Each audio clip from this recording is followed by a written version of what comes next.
terjadi pemukulan yang sangat banyak di situ, sehingga ditembaklah air mata ya. Gas air mata yang ditembakkan ke kerumunan yang lagi ada pemukulan itu tersebut. Sampai-sampai polisi mengeluarkan statement bahwa sengaja.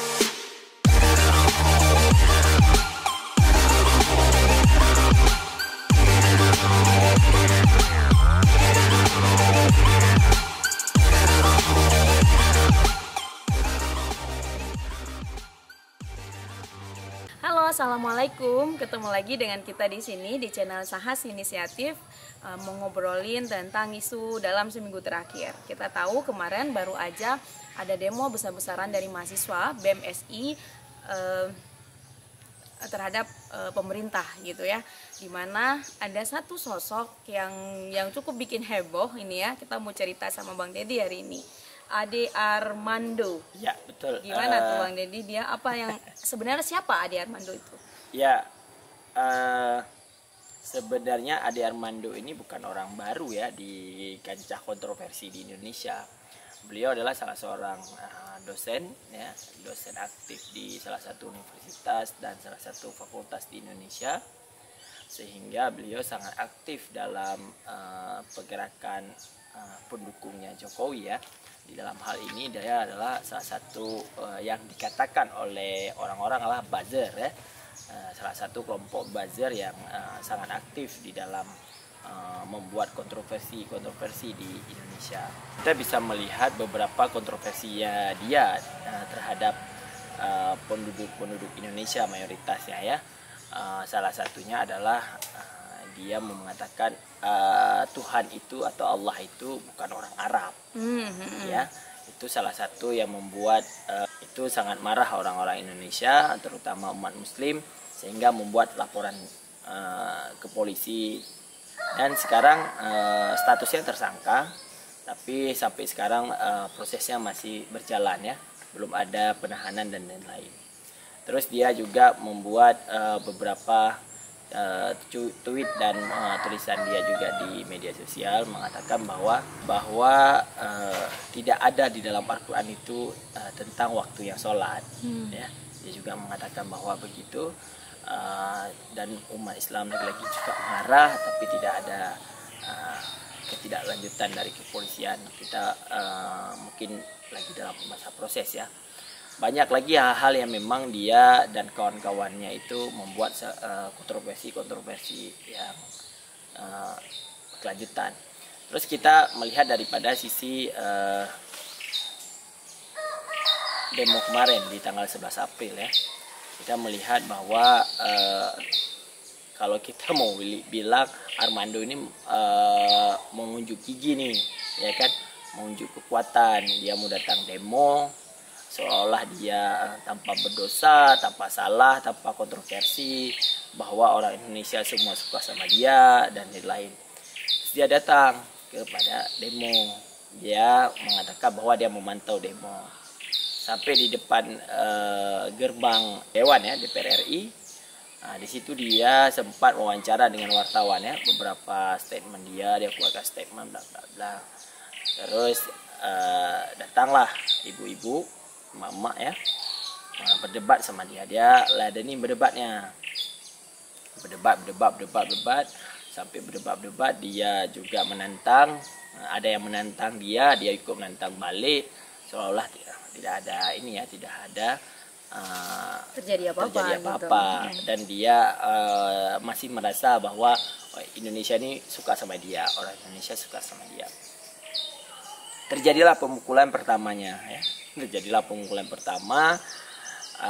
Dan diikuti oleh pemukulan di di demo tersebut ya, sehingga dia beberapa statement polisi mengatakan bahwa terjadi pemukulannya yang sangat banyak, sampai dia ditelanjangi dan bajunya celananya copot, dia pakai kolor, mukanya babak belur.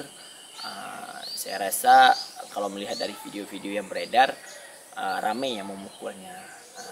Dan respon orang-orang di media sosial juga sangat puas ya, tapi itu juga kita nggak membenarkan bahwa kekerasan itu adalah solusi terakhir ya. Jadi kita sekarang lagi membicarakan adalah responnya warga Indonesia. Kebanyakan di media sosial ya sangat senang melihat Ade Armando itu diperlakukan seperti itu. Terus kita polisi juga melihat terjadinya pemukulan yang sangat banyak di situ, sehingga ditembaklah air mata ya, gas air mata yang ditembakkan ke kerumunan yang lagi ada pemukulan itu tersebut. Sampai-sampai polisi mengeluarkan statement bahwa sengaja menembakkan gas air mata untuk menyelamatkan nyawanya Ade Armando. Kalau enggak mungkin sudah innalillahi ya, atau sudah meninggal. Pelajaran yang bisa kita ambil adalah seperti yang pepatah mengatakan, jangan pernah menginjak atau pernah mendatangi kandang harimau ya. Sekarang kita melihat bahwa masa dari yang tidak pro pemerintah itu lagi berdemo di situ, ngapain kita ke situ kan begitu. Karena kita tidak bisa melihat bahwa, dan kita tidak bisa menjamin semua orang suka sama kita, sehingga kalau kita banyak kontroversinya ngapain ke situ kan, itu yang pertanyaannya. Tapi banyak juga mengatakan bahwa ini pengalihan isu ya. Ada juga mengatakan ini adalah pengalihan isu sehingga dia dikorbankan untuk mengalih isu-isu yang lebih urgent ya, gitu yang ya. urgent ya. Yang salah satunya adalah 7 permintaan mahasiswa ya. Di mana salah satunya adalah mafia minyak goreng harus ditangkap, kenaikan BBM yang sangat signifikan ya. Terus harga-harga kebutuhan pokok melambung juga, terus harga minyak harus distabilkan, tapi terbuyarkan dengan statement dengan kejadian Ade ya. Armando. Karena orang Indonesia mungkin cepat teralihkan gitu Bang Didi ya. Mungkin ini karena tipikal orang Indonesia tuh mudah teralihkan ya, gitu Bang Didi. Memang kalau saya melihat mungkin ini ada skenario besar ya yang di belakang itu, karena kita tipe orang Indonesia ini tipe orang yang bisa dengan cepatnya teralihkan dari satu kasus dengan kasus lain. Kemarin itu di media sosial lagi trennya adalah demo mahasiswa ya, sangat masif kampanyenya di media sosial. Terus dengan kejadian Ade Armando ini membuat ritme gencaran kampanye di media sosial ini hilang cepat hilang, terus naiklah, booming lah si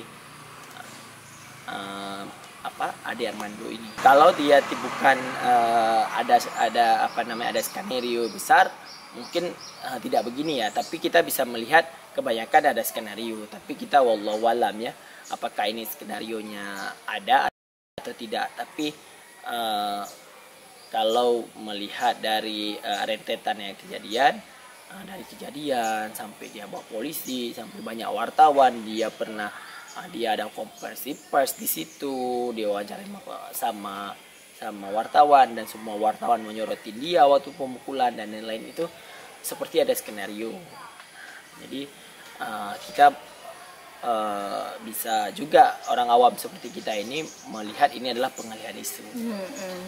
Jadi kayak semuanya tuh terencana dengan baik gitu ya Bang Didi. Dan Ade Armando gitu dengan sosok dia yang kontroversi, jangankan ke tempat demo mungkin Bang Didi ya, cukup berkeliaran ke kampus bebas aja ya, ke kampus atau juga dia akan lebih takut juga ya kan. Kalau logikanya kita logikanya.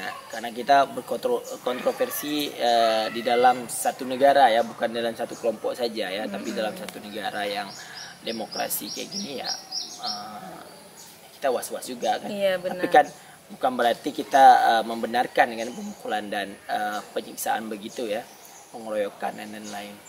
Kalau Bang Deddy lihat mungkin ke depan ujungnya akan seperti apa nih Bang Deddy terkait demo mahasiswa tadi?